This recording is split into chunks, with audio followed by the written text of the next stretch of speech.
Well, today is 2nd of December 2002. Welcome to my humble abode. And once again, aloha, pa, and greeting to all the people of the planets, the humanity as a whole. Continuing the topic last night I started, I'm going to continue with the part 2 of this practical theory, and I'm going to go talk about entertainment.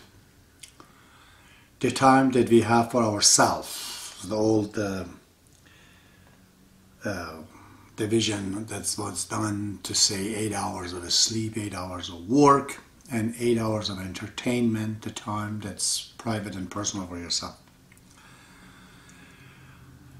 Actually, this is the only time, this 8 hours, that we have for ourselves to communicate, to associate, to spend time with children, with family, with wife. If you have children, to raise proper children, that is the only time you have.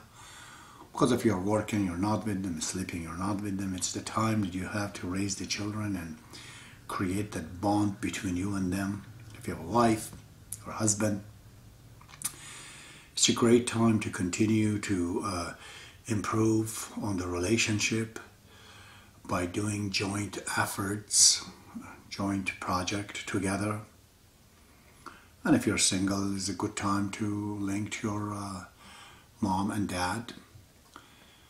Always I say that human being lives in as a whole. It has meaning on its own as a single individual. And just solitary human being will not have all that aspect and fulfillment. We have to be united, while we're diverse, while we're individual. And a minimum relation that one has to have is one to have with the past, which is his mom and dad, or people who is connected to or raised him, and to the future generation, which would be his own children or the people of younger generations. In either case, connection to the older and to the younger, of the past and future, at least 2 connections is required to define man with the smallest society that he could be.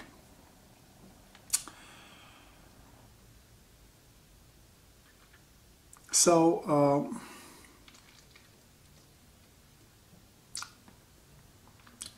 but there's one problem though. I'm always looking and see that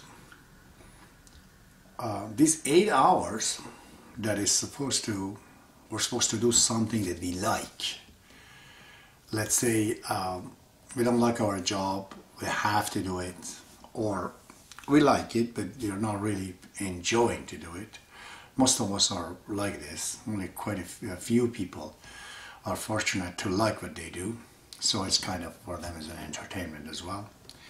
But most cases it's not like this. So these 8 hours, we're supposed to still do something, but the things that we like, it should not be a chore, really. There are things to do for the maintenance of the things that we have, whether it's car or the house and other things.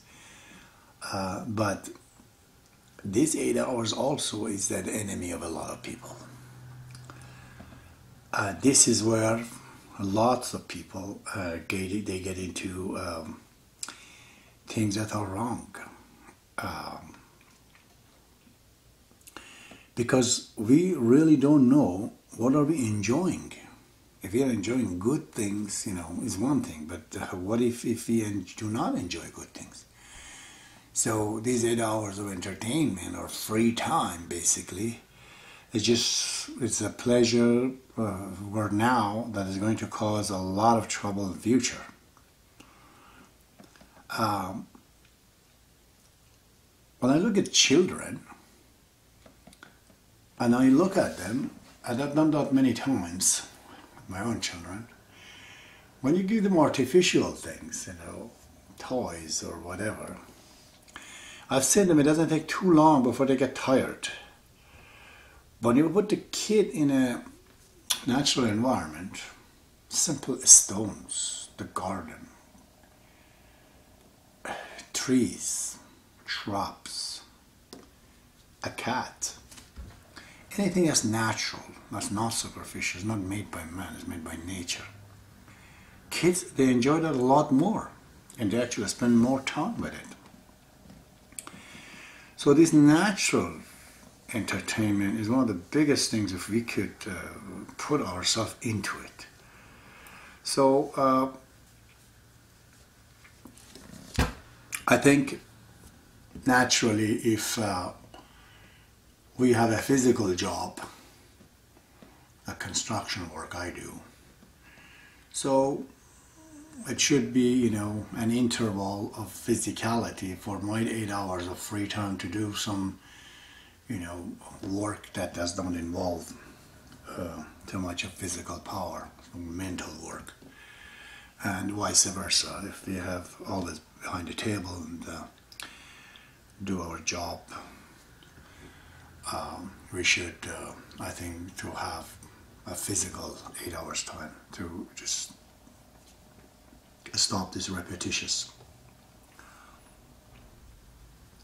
So I've written a few notes as usual for myself. I'm looking at my flower that Lisa puts here, how long more this orchid can last. Probably have just to change it. So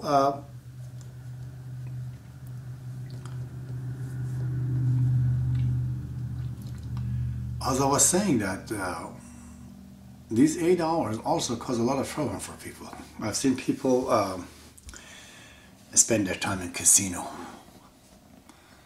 They just go there to waste their money, waste their time, creating false hopes, and come home with depressions. Others, you know, they go to the bar. They're drinking beer and alcohol is already not good. Now you want to drink it with others. They go in the bar and spend more money to buy the same thing. Or they get together with their friends and start to drink and do other things.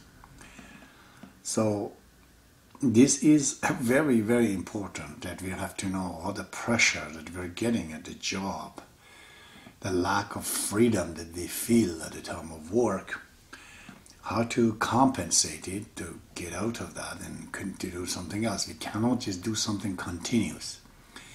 It's like things has to be done quantumly. If you want to work all the time, just one thing, like a flow of water, we can't do it. I think Max Planck, the German guy who said that even the energy that we see, it flows quantumly, call it Max Planck, the constant Planck constant. It's like bits of sugars as opposed to the water, and the energy is like that. We have to be like that too. We just have to have this separation between one thing we do so we can do something else. And that is really for anybody, anything. You do need a break in between. But this break though can, as I said, as it is right now the case, creates a ton of problem for the people because it takes them to casinos, it takes them a lot of wrong places.